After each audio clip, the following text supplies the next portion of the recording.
What if a Balrog took the One Ring? That is what we are looking at today. Hello and welcome to The Broken Sword, your YouTube home for The Lord of the Rings and all things J.R.R. Tolkien.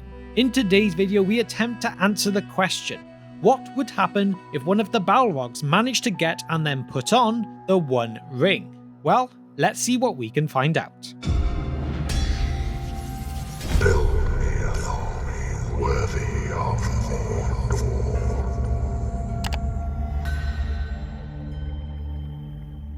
We are looking at this interesting what if today since we had great fun creating our video of what might happen if Tom Yellowboots Bombadil and Sauron the Necromancer Myron were able to go at it. But from there we thought of what other topics like this we could try. One we are working on, for example, right now is Saruman versus the Witch King. But if you have other suggestions for us, then please leave us a comment below of why not try with whatever versus matchup you would like us to tackle. However, let's move on to today's. The first thing we need to do today is to get a solid understanding of what the One Ring can do to its wearer to help us later on. In the world of Arda, there are two commingling worlds, one of the unseen spirits, and the other of our day-to-day life, the world as we see it. Sauron's ring did not simply make its wearer invisible. When the ring slides on your finger, you go to the unseen world. I will also add here, the unseen world is neither good nor evil and contains both dark and bright spiritual beings, so it is definitely not just a place for evil things to go, basically somewhere that if there was some magic as such, they could also belong to it. For example, for a bit of a better understanding, if we look at Gandalf's conversation with Frodo after Frodo awoke in Rivendell from the attack on Weathertop. But it was a terribly narrow shave, so to speak. You were in gravest peril while you wore the ring, for then you were half in the Wraith world yourself, and they might have seized you. You could see them, and they could see you. Our scenario is an admittedly fictional one, though it is interesting to speculate. How, first, to get the One Ring to a Balrog? You may think, who was the most powerful one, because they might be the best for it. Well, you had Gothmog being the Lord of Balrogs, so in terms of hierarchy, it may have been most likely in a way to have been him. However, him dying during the First Age during the fall of Gondolin is obviously a pretty big stumbling block to that, so none of that ancient race of Flame and Shadow, and probably not Wings either, would work for this. So instead we must think a bit more clever about how this will work. When Gandalf explains the nature of the ring's power and its effects, before Frodo sets out on his journey from Bag End, he means what it will do to a mortal generally, Frodo specifically at this point, where Gandalf tells him, "A mortal, Frodo, who keeps one of the great rings, does not die, but he does not grow or obtain more life. He merely continues, until at last every minute is a weariness. And if he often uses the ring to make himself invisible, he fades. He becomes in the end invisible permanently, and walks into the twilight under the eye of the dark power that rules the rings. Yes, sooner or later if he is strong or well-meaning to begin with, but neither strength nor good purpose will last. Sooner or later the dark power will devour him." As a Maya of the same order of Sauron and Gandalf, the Balrogs are never described as idiots per se. However, we get a sense they're not exactly among the wise either. For one, if they are really capable of flight, and so many have died from falling, then surely they are just a little bit too stupid to really exist. But you know, if you want to see the full video on that debate, you can find it on the channel too. Anyway, Gandalf in the late Third Age was as powerful as anyone living, save perhaps the Lord of the Rings himself, and yet we know what horror came to him when he considered what terror might be wielded through him taking the One Ring and the dark sorcery that came with it. The magic, again, is more of how Sauron exerts his will and purpose on others, able as he is to use the Orcs and Easterlings, Dunlendings and Haradrim alike as his fingers, who crawl out and do his bloody work, but it is effective and as black as a moonless night. What effect should a ring have on a Balrog then? we have rewritten the Bridge of Khazad-dûm to reflect a world where Tolkien decided that, halfway through Moria, Frodo should lose his ring only for it to be found by the Balrog later, who approaches invisible through corridors of massive stone plinths beneath high, vaulted ceilings, invisibly stalking his prey. Gandalf may be able to sense something, as Gandalf is able to read minds on more than one occasion and only appears to really refrain from doing so out of manners. He searches through the ancient halls of what once had been the greatest realm of the Dwarven King, the Dwarrodalf of old, now Khazad-dûm and Moria, which, by the way, is a Sindarin word meaning the Black Pit. But now though, quickly before we do really jump into the scenario itself, I have a bit of a request for you all. A challenge, if you will. Can we get this video to surpass 2,500 likes? It may be a bit of a tall order, but I love to set you all a challenge as well, and let us see if the Brohirrim can make it happen. So go on, hit that like button, sit back, put your feet up, and let us see how things play out. To begin our story, we must make up our events of how the ring even gets into Durin's Bane's heart. Frodo gets parted from the One Ring after they escape from the scuffle with the orcs by Balin's tomb. Frodo is forced to take up arms and slay the orcs as best he can, those who live in the Misty Mountains, the ones who later, in the actual story, go searching for the Fellowship to revenge their fallen comrade, which of course, see our video on Are There Any Good Orcs to see more on this. But anyway, Khazad-dûm was once a mighty city, one of the three great cities of the dwarves in fact, with the others being Belegost and Nogrod from earlier ages. However, with the Fellowship making a racket, killing the orcs there and now walking its halls, the Balrog of Morgoth, who, having slept for millennia, wakes up and makes chase after our Fellowship full of rage and confusion and pitiless anger, and yet the ground of adamant trembles beneath it. The Fellowship approaches the bridge, but Durin's Bane is not far behind. As the chase is being made, a golden glint catches its eye. The Balrog may be dazed and confused after sleeping for so long, but this shiny object focuses its mind. He's drawn to it. He cannot look away from it. He has, for just a moment, forgotten all about those intruders.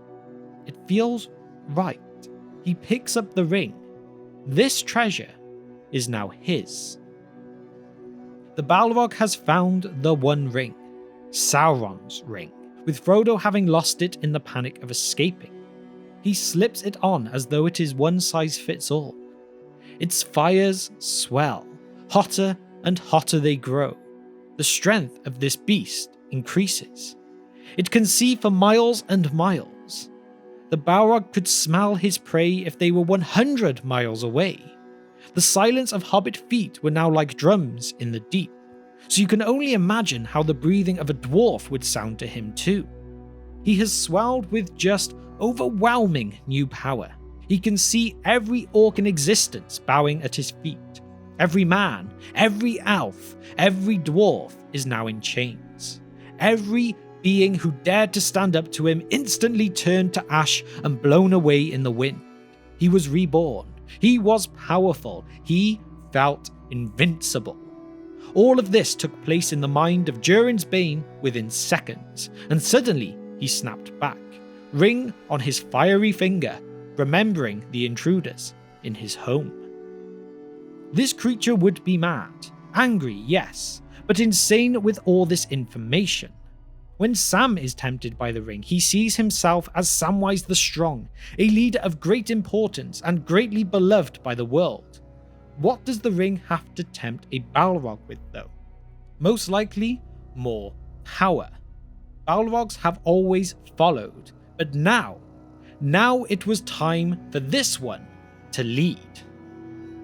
Meanwhile though, back with the Nine Walkers for just a moment. Gandalf has halted, telling the Fellowship to make haste, but they will not leave their wizard friend's side. Aragorn stands to his right, Legolas and Gimli to his left. Frodo, Sam, Merry and Pippin are crouched behind Boromir as he makes ready his shield. Plumes of dust rise up as each step draws this monster of shadow and flame ever closer. One of the Maya, like a Balrog, might react differently and not disappear, though we have chosen this idea and we're going to stick with it as though the ring would have similar effects on this creature as it would on humans. And if our glimpses into the mind of those who have worn the ring give insight enough to judge the matter, the ring seems too great a power to trifle with. And so, it was in that moment the foul spirit, wreathed in smoke and yet unseen, approached the company who had woken him up. They can feel him. They can sense him, but they cannot see him. The flames of a bygone age seek them out, although he is now able to settle his pulse, if there was a heart, that is.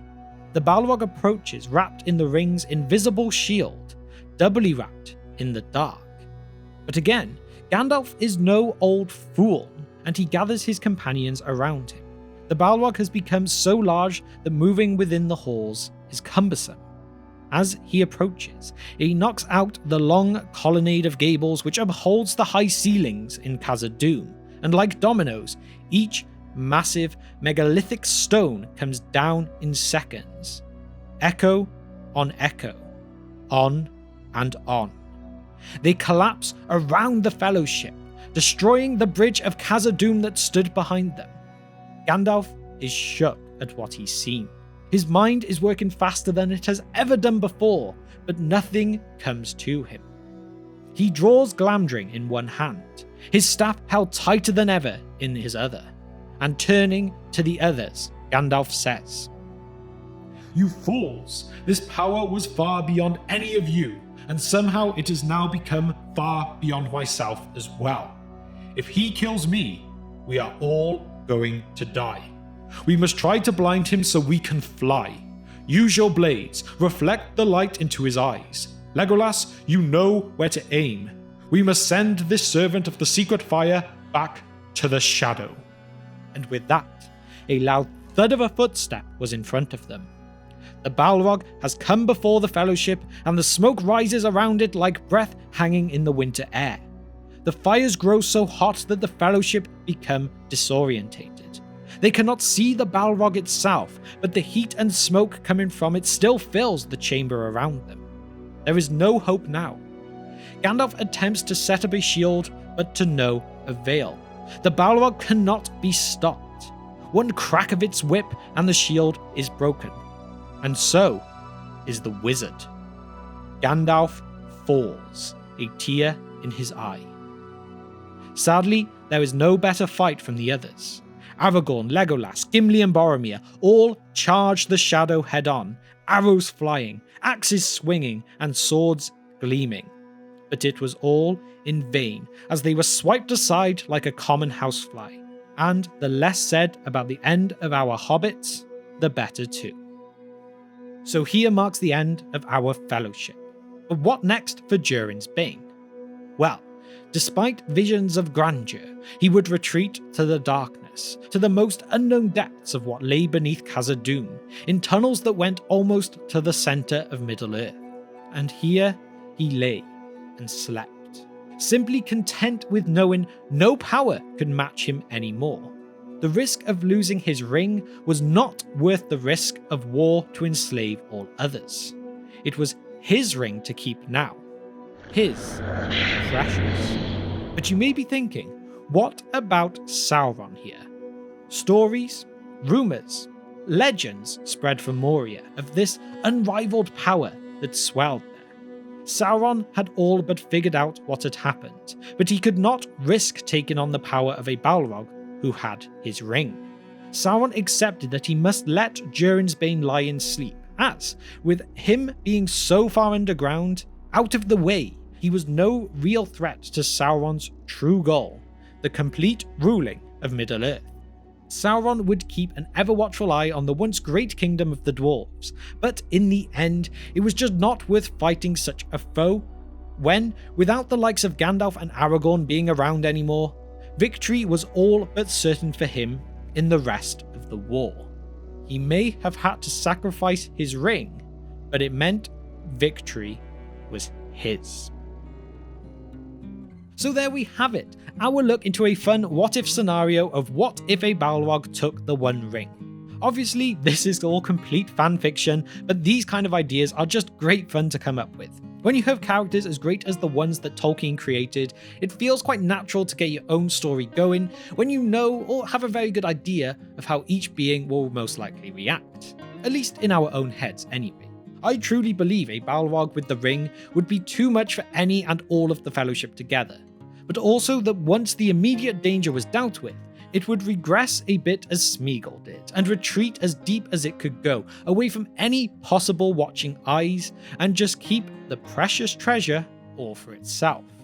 So really, at the end of the day, this would not mean anything good for our heroes of Middle-earth. With that now though, it is time for our question of the day, which is, how do you think this scenario would go? Do you agree with our way that events have played out? Or where would you see it going differently? Let me know all of your thoughts and opinions on this in the comment section below, as well as if you would like to see more what if scenarios. And now it's time to shout out our patrons. You guys have been amazing in supporting our short film project.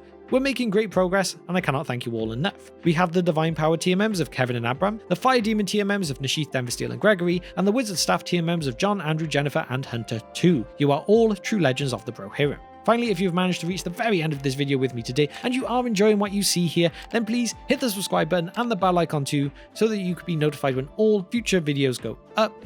And with that, thank you for spending just some of your time with me today, and I will see you next time on The Broken Sword.